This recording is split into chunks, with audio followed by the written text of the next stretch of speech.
During the main celebration of the Easter Vigil, in liturgical cycle A, the Gospel is taken from Matthew 28, 1-10. After the Sabbath, as the first day of the week was dawning, Mary Magdalene and the other Mary came to see the tomb.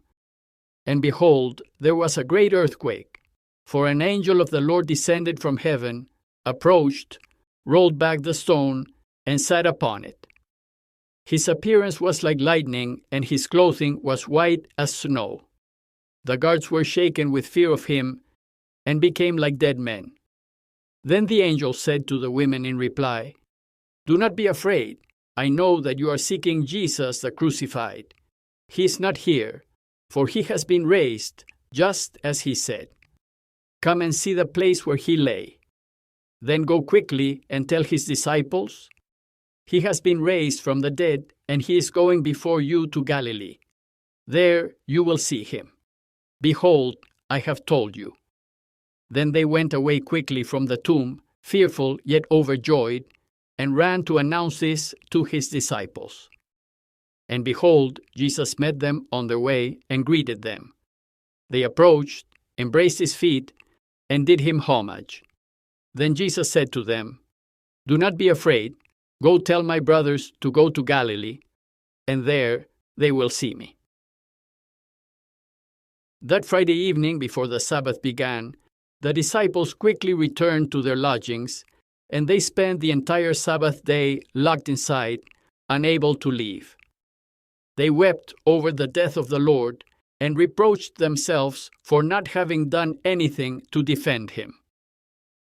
Since Saturday is a day of great sorrow and mourning for all Christians, because the Lord had been killed and was no longer with us, the Church does not propose any celebrations at all.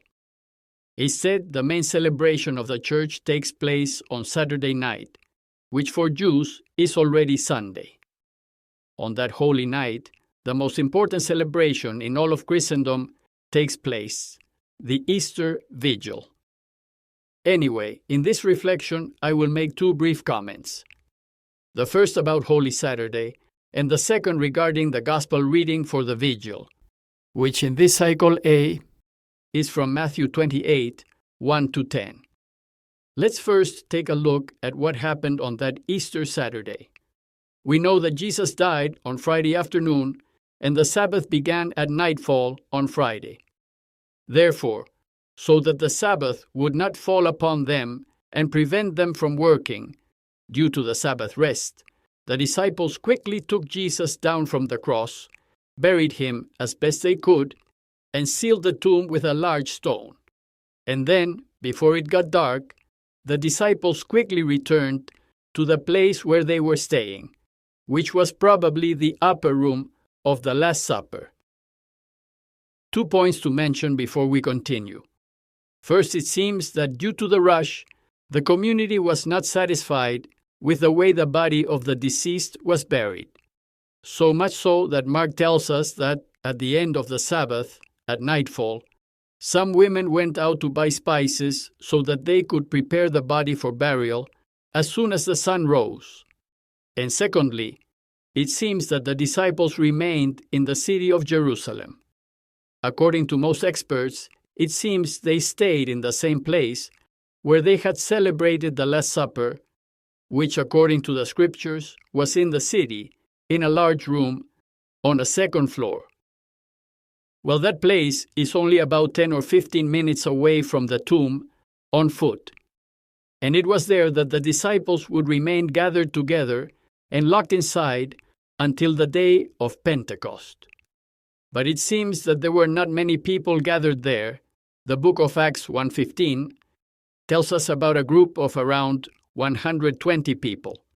And we do know that among them was Mary, the mother of Jesus, who was an eyewitness to the torture and death of her beloved son. That Saturday following Jesus' death must have been incredibly difficult for the small community.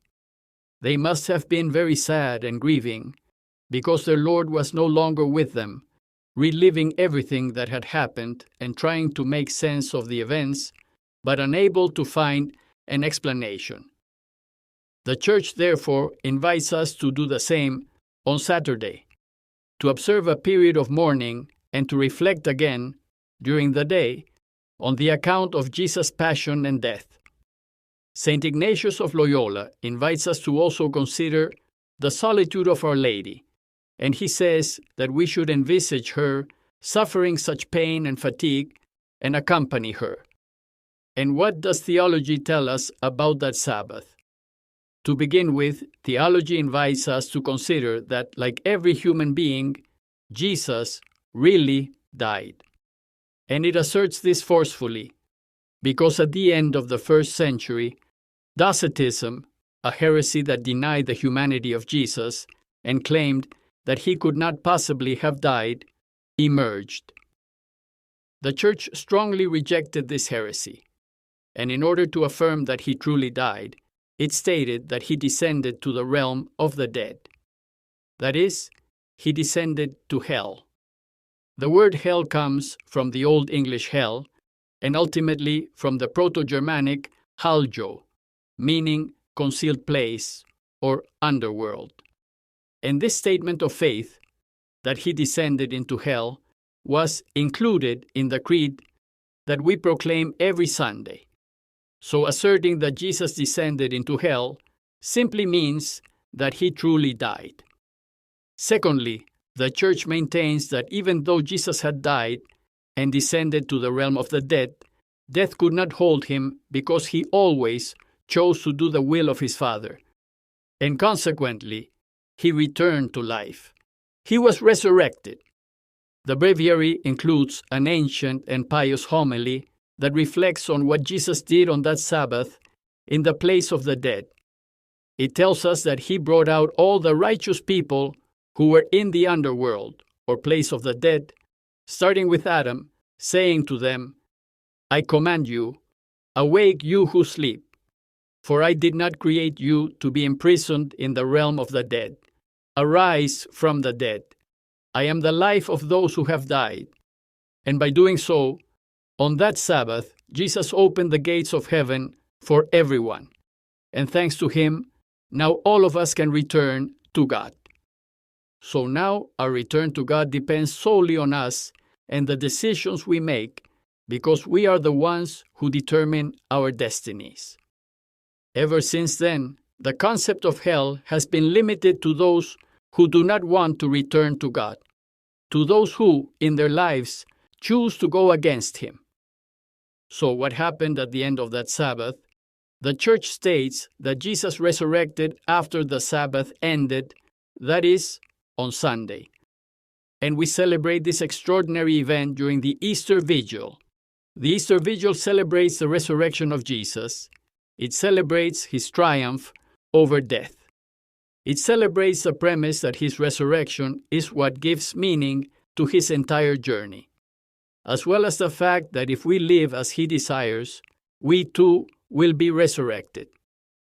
Therefore, since Sunday is the day of Jesus' triumph over death, the Church gathers on Sundays to celebrate it. Furthermore, we affirm that Jesus resurrected 3 days after his death, because the Jews counted part of a day as if it were a full day. Therefore, if Jesus died on Friday and resurrected on Sunday, that would be 3 days. Sunday is the first day of the week for us. That's how calendars begin. And Matthew begins his account by telling us that the women went to the tomb. But since Sunday, for the Jews, begins at nightfall on Saturday, the women had to wait until dawn before they could leave. Upon their arrival, Matthew tells us that there was a great earthquake, for an angel of the Lord descended from heaven, approached, rolled back the stone, and sat upon it. His appearance was like lightning, and his clothing was white as snow. With these words, Matthew is telling us that the women, standing before the tomb, had an indescribable spiritual experience, and they couldn't find ordinary words to describe it. It is noteworthy that every time the scriptures mention angels or dreams, it is to indicate that an intense and indescribable spiritual experience had taken place. Matthew points out that The guards were shaken with fear of him and became like dead men. And while Matthew recounts the triumph of life, the guards, the non-believers, appeared as if dead and full of fear. In contrast, the women experienced a profound sense of peace. "Do not be afraid," the angel tells them. It was at that moment, it seems, that the women realized that Jesus had risen from the dead. As the text states, "I know that you are seeking Jesus the crucified. He is not here, for he has been raised, just as he said." It turns out that the resurrection of Jesus is a matter of faith, and this experience of faith is a gift from God. The resurrection cannot be historically proven, because if it could, everyone would be a believer. Then the angel told them to come and see the place where he lay. At that moment, the only thing the women could see was the open tomb and the empty grave, nothing else. And while an empty tomb is not proof of his resurrection, it was the trigger for their faith. For the women, upon seeing the open and empty tomb, everything became clear. Everything started to make sense: his life, his death, and his path. And the resurrection was like that missing piece of a puzzle. And so, in light of this revelation, they had no doubts, and they quickly went to tell his disciples, "He has been raised from the dead, and he is going before you to Galilee. There you will see him." Galilee was the place where everything had begun, and from Galilee the church would begin. Matthew tells us that the women left the tomb in great haste, and impressed and filled with joy, they ran to tell the disciples. And so, the immense sadness they had been carrying with them suddenly transformed into an immense joy. Matthew tells us that the women's initial faith would be confirmed in an encounter with the Lord, for the text says that then Jesus met them on their way and greeted them. They approached him, prostrated themselves before him as a sign of worship, and embraced his feet. And then Jesus confirmed to them that they should go and pass the word, "Do not be afraid. Go tell my brothers to go to Galilee, and there they will see me." By way of conclusion, I invite you firstly to be with Mary and support her during her mourning on Saturday, and later, during the celebration of the great Easter night, to rejoice profoundly with Mary in the triumph of Jesus over death, and to celebrate the fact that he has risen and that death could not hold him back. Society of Jesus, Jesuits, Peru.